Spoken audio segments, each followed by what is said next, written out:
Salomão, a gente antes de começar aqui a live, a gente tá falando de Salomão, né? Quem foi Salomão? Qual a importância dele? Salomão, ele foi o filho do rei Davi. Agora, não foi nada fácil ele ser o próximo rei. Por quê? Sabe quantas esposas tinha o rei Davi? Não. 18. Eu tenho uma e já é demais. São 18 sogras. E 18 cartões de crédito. Nossa. Quantos podcasts tem que fazer? Exatamente. Mas então ele não era o primogênito. Ele não era o primogênito, porém, quando Davi casa com... Agora eu vou falar em hebraico, eu esqueci como é que fala em português. É Batsheva. Tá. Betseba, alguma coisa assim, tá? Ele promete a ela que o filho que ele terá com ela, ele vai herdar a coroa. E isso foi corroborado pelos profetas que estavam na época. Porém, os outros irmãos de Não queriam Salomão... saber. Não, por exemplo, Absalão. Sabe o que ele fez? Ele fez uma revolta contra o seu próprio pai. Ele é uma pessoa extremamente bonita, carismática. Ele faz uma revolta, ele junta um exército. Tem gente que vai com ele, então, que acredita. Muitas, a ponto que Davi tem que fugir. Nossa. Tá? Então, não foi fácil isso que Salomão entrou no lugar. Agora, a nível histórico, tem algo muito importante de saber. Josué sucedeu Moisés. E quem veio? Quem foi o rei depois de Josué? Não teve. Você acertou. Não teve? Não teve. Foi o período dos juízes, centenas de anos que eram juízes. O que significa isso? Significa que você não tem um rei que é um poder centralizador. Você tem um exército de todo o povo que está seguindo as mesmas normas. Que aceita. Exatamente. Então aqui você tem uma solução, tá, para a hora do tipo sufoco. Um conselho de... Na verdade era um. Ah, era só um juiz. Era um que ele era escolhido, muitas vezes por Deus. Por exemplo, Gedeão foi escolhido por Deus. Deus manda, avisa o povo, olha, ele é a pessoa que agora vai comandar vocês. Mas por que não tinha o status de rei? Porque ele não era coroado como rei. Existe uma coroação e o rei tem direitos e deveres. Tá. O juiz não. O juiz, ele aparecia quando o povo de Israel estava no sufoco. E aí, quando terminava essa época, ou ele morria, então ficava sem ninguém. Putz. Então era cada tribo se defendendo, fazendo o que queria, e nem sempre deu certo. Então, depois desse período, o povo chega um momento que eles estão numa situação tão ruim que eles chegam para o profeta Samuel e falam, nós precisamos de um rei. Então, depois de centenas de anos, foi coroado Saul. Ele começou a estabilizar. Faleceu, entrou Davi. Quando Davi chegou, então ele conseguiu levar o império de Israel para outro nível. E aí Salomão já pegou um império estabelecido e levou ele muito mais para cima. Então por isso você vê muita riqueza e etc. E Salomão, você vê que ele era a pessoa escolhida também, uma pessoa sábia. Sabedoria de Salomão, é muito falado isso. E não é à toa. Tá? Você vê pelas escrituras dele, por exemplo, o livro de Eclesiastes foi ele, Cântico dos Cânticos foi ele que escreveu. A gente pode falar do livro de Provérbios também. Então você vê uma sabedoria muito grande, você vê que ele foi escolhido por Deus, ele é aquele que constrói o primeiro templo, ou seja, ele faz essa vontade de Deus, ele gasta o dinheiro dele, do reinado, para fazer isso, ele faz questão que o templo seja mais bonito que o seu palácio. Então é uma pessoa muito, muito, muito especial. E quem sucede ele? O filho dele, e aí a gente começa uma guerra civil. Tá? O filho dele foi mal aconselhado por conselheiros jovens. Os conselheiros mais antigos eram bons. Sei. Mas ele fala, vamos aumentar os impostos. Parece hoje, não é verdade? Qualquer semelhança né, não é mera coincidência. O povo não curtiu muito. Não curtiu, e aí houve uma dissidência que veio Jeroboão e falou, olha, não vai ser assim não. E aí foi algo muito triste que o reinado de Israel, um reinado que vinha desde Josué até esse momento, é dividido em dois, guerra civil. Na verdade não foi uma guerra civil, mas foi uma divisão. Então agora eu tenho o reinado de Judá com 3 tribos e o reinado de Israel, muito maior, que era de Jeroboão. Ah, ficou maior o dele? Muito maior, muito maior. O povo se revoltou, é interessante, né? Ou seja, você quer aumentar os impostos, o povo sente que não é justo. Naquela época, não aceitaram. Entendi. E Salomão, aí eu não sei se é apócrifo o que base tem isso, mas dizem que ele fez contato com demônios, tentou submeter os demônios às vontades dele. O que tem de verdade nisso? Tem muita verdade, mas tem que ser lido corretamente das fontes corretas. Isso aqui é uma coisa, Rogério, que tem que levar com muito cuidado, tá? Tá. Porque você vê muitas pessoas É inventando. clavícula de Salomão? Cara, você vai ver anel de Salomão, É. clavícula de Salomão, você vai ver um monte de coisas. Os textos que a gente tem com fonte fidedigna, o mais de todos é o Talmud, tá? E lá você tem a história. Talmud, o que que é? O Talmud é algo muito importante de saber. O Talmud ele possui toda a tradição oral que Deus deu para Moisés. Vou te explicar isso melhor para todo mundo aqui, tá? Uma coisa que eu acho que é muito importante, muitas pessoas não entendem isso. Tá. Deixa eu te fazer uma pergunta. Aonde está escrito na Bíblia onde se faz a circuncisão? Não tá, né? Você sabe como se chama circuncisão no hebraico bíblico? Não. Brit, pacto, milá, da palavra. Então agora eu te pergunto, se você tem que fazer um pacto de palavra, onde você vai fazer? Na boca, na língua? Putz, pacto de palavra? Esse é o nome. Brit, então. milá. Se você conseguir ver um texto de hebraico, é isso que está escrito. Na boca, não sei, é. Mas não é. E aí, não é, então. Então como é que você sabe como é que se Exato. faz? Entendeu? Ou está escrito Porque na isso Bíblia... foi passado de... Já vou te explicar. Deixa eu fazer... Permita-me duas Claro, perguntas mais. Você já ouviu falar das franjas que tem que usar uma roupa com franjas? Não. Não lembra. Tá no livro de Números. 4º livro do Pentateuco, tá? Tá. Tô aqui com as franjas. Tá? Tô Tá. usando as franjas, tá? Uma vez uma pessoa me parou na rua no Rio de Janeiro, tá? Eu tava lá e eu ando com elas para fora mesmo, tá? Porque tá escrito que você tem que olhar. Isso te faz lembrar. E aí ele me tocou e fiquei assustado. O que tá acontecendo aí? Assalto. Era um cara grandão, assim, não sei o quê. Olhei para trás e ele falou: posso te fazer uma pergunta? Aí depois que o sangue voltou, aí eu falei: pode? Ele falou: meu senhor, essas são as franjas que estão escritas em Números? Nossa. Eu falei exatamente isso. Ele falou: eu nunca consegui entender esse texto, porque tá escrito franja e eu não sei o que é isso. E ele tem razão. Franja, então, era isso, não é um penteado. Muito bem. Então você pode falar que é a tradução, que muitas vezes é errada, mas como é que você vai saber? Então, ou está escrito, sabe o que está escrito na Bíblia? Que você tem que construir o templo. A gente acabou de falar do templo. Exato. Está em Jerusalém. Mas olha no Pentateuco. Está escrito Jerusalém? Não tá? Não tem Jerusalém no Pentateuco. E aí? Sabe o que está escrito? Você tem que construir e levar as oferendas para o lugar aonde eu escolhi. Será que é no Rio de Janeiro ou em São Paulo? Exato. Então, isso te mostra claramente, eu queria que as pessoas soubessem disso, que quando Moisés recebe a Bíblia, ele recebe ela com a explicação. Senão você não consegue entender como você faz o pacto da palavra, ou seja, a circuncisão. O que são as franjas? Ou está escrito sobre filactérios. Qual o lugar que Deus escolheu? Se você não tem uma tradição oral, então você não entende nada.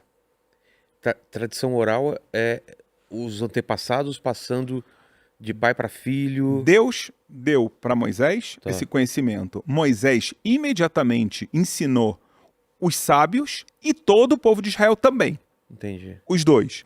E isso foi sendo passado de geração em geração. Chegou um momento... Nunca foi escrito. Chegou um momento que as pessoas ficaram com medo de se perder. E aí começou a escrever. Então a obra mais importante dessa tradição oral é exatamente o Talmud. Entendi. Então, agora entendi o que é Talmud. Então, dessa tradição oral, alguém falou, o pessoal entrou num consenso de vamos colocar isso de forma escrita. Escrita. Não é um texto simples, está em aramaico, Nossa. tá? Anos e anos... São muitas regras? Muitas. Por Com exemplo? muitos detalhes. Me pergunta alguma coisa da Bíblia que você já viu. Mas lá tem a ver com costumes. Vamos falar do Sabá. sábado? O sabá, eu ia falar em Ótimo. Tá lá também. Claro, Deixa eu te perguntar. Tá. Eu estou te perguntando...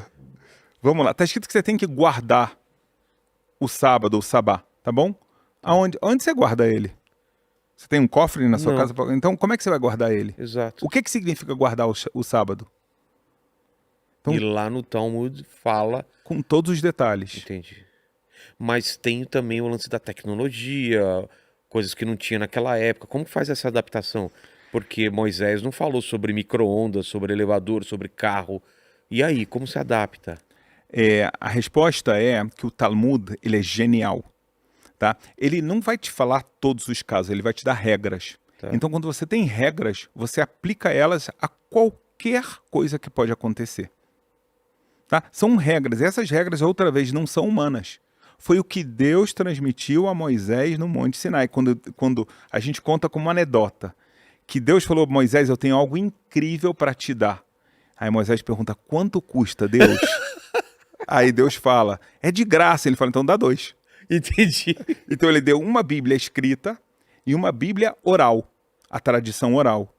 Então lá ele recebe todas essas explicações, então Deus dá para ele regras porque Deus, que sabe tudo o que vai acontecer, então ele vai já, por exemplo, você falou, vamos falar de andar de carro, na época de Moisés não tinha carro, mas nós sabemos que hoje em dia um carro, então ele tem energia, ele tem Motor a combustão, combustão, exatamente. Então você sabe que está escrito que você não pode acender fogo no sábado, está escrito na Bíblia explicitamente. Então você já sabe que não pode andar de carro. Mas por que não poderia acender fogo? Qual é a explicação? Tem alguma explicação? Claro ou é só que uma sim. regra e... Não, tem. Quantos dias Deus criou o mundo? 7. 6 e o E ele sétimo... descansou, mas Deus precisa descansar? Não, Ele não ficou cansado. não. Então o que ele fez? Ele parou de criar.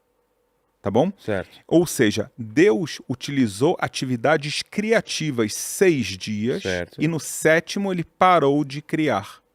Então quais são as atividades criativas? Aí a gente aprende na tradição oral. Tem 39 e uma delas está escrito explícita na Bíblia, que é não acender fogo. Tá. Isso é considerado uma atividade criativa, não é um trabalho. O tema aqui não é cansaço, são trabalhos criativos. Então, cozinhar é um trabalho criativo, acender fogo a gente acabou de falar, e tem uma série de outras regras assim. Entendi. Mas a gente começou a falar tudo isso por causa do Salomão e os Verdade, demônios. eu te enrolei, né? Não, mas eu não sei onde a gente se perdeu. Eu vou te falar, eu sei. Voltando, tá. Eu sei. Tudo que eu queria falar é que a gente, no Talmud, tem essa história. Entendi. Então, Tem essa história? tem essa história. O Talmud contém, até posso falar qual o tratado que parece que não tem nada a ver, tá? Mas é por associação, um tratado que fala de divórcios, tá? Então lá conta a história que Salomão aprisionou o chamado chefe dos demônios. Mas ele não aprisionou ele à toa, não é porque ele queria ter um cavalo e subir em cima do cavalo, e sim porque ele tinha um segredo de um animal que era necessário para a construção, do grande templo. Um animal chamado Shamir. Você pode ver no nosso canal, a gente tem um vídeo no Contraste, que a gente fala sobre os animais bíblicos. Por exemplo, tem o Leviatã. Leviatã é uma besta do mar, assim? Alguma coisa assim? E ele tem um significado metafórico, assim, fantástico. Então, um desses animais se chamava Shamir. Qual era a propriedade dele? Ele era capaz de esculpir uma pedra muito melhor do que qualquer instrumento, né? Seria como uma coisa de diamante hoje em dia, que você corta qualquer... Um demônio que faria? Não, então ele sabia onde tinha. Tá. Isso, então Salomão foi e falou, olha, chegou a hora de você me revelar, porque ele não queria revelar, então ele aprisionou ele. E aí vem toda a história de Salomão aprisionando esse demônio chamado Ashmadai e toda a história que se conta sobre isso. Então, mas não foi, ou seja, foi com um objetivo sagrado. Entendi. Que ele fez isso. Não foram 72 demônios, então? Então existe também a história principal é Ashmadai. Esse Sim. é o principal. Só que ele não é o único demônio. Acho que a gente tem que dar uma explicação pro pessoal aqui. O que é demônio? Exato. Não é Lúcifer, O que é Lúcifer? o anjo caído. Mas existe anjo caído? Depende da tradição. Vamos deixar isso aqui, tá?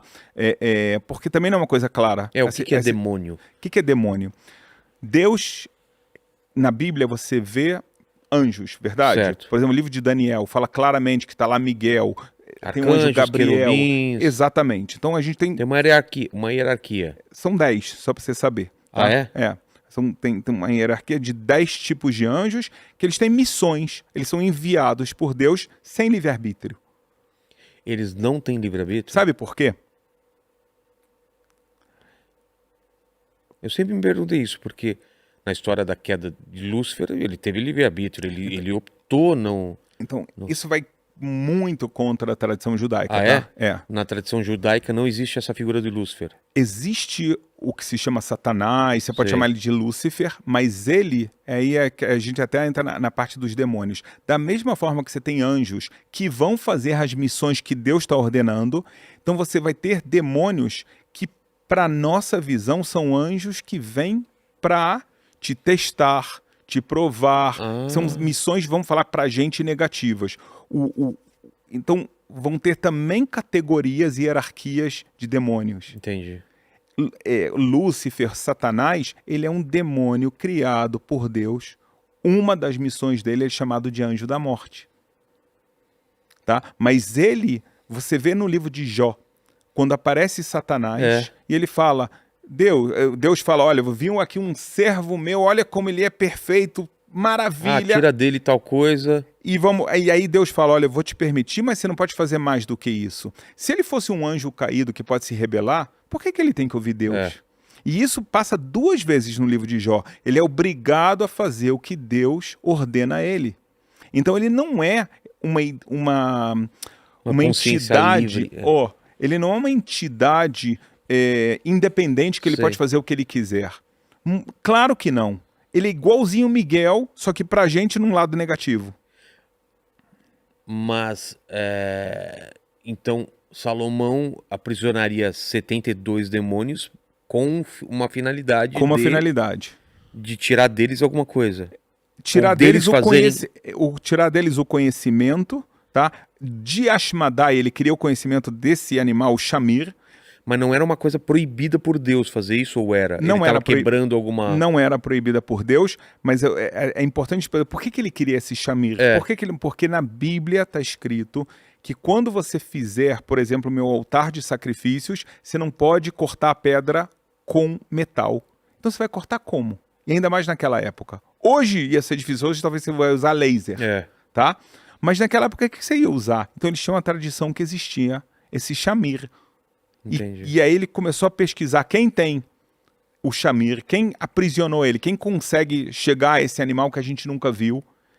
E ele chegou ao conhecimento com a sabedoria dele, que era Ashmadai. Então Então quando ele tem essa batalha com os demônios, é uma batalha espiritual de fazer a vontade de Deus, de lutar para conseguir fazer a vontade de Deus. Mas ele não chega a ser corrompido pelos demônios. Você está me botando aqui em coisas aqui que eu não pensei. O Talmud conta que chega um momento que ele aceita ser desafiado por Ashmadai. E Ashmadai, por um tempo, vence ele e se faz passar por ele. E aí vem muito essa noção de que Salomão fez idolatria, fez coisas erradas, enquanto, de acordo com a tradição oral, foi isso que aconteceu. Entendi. Nossa, eu não sabia dessa versão, não.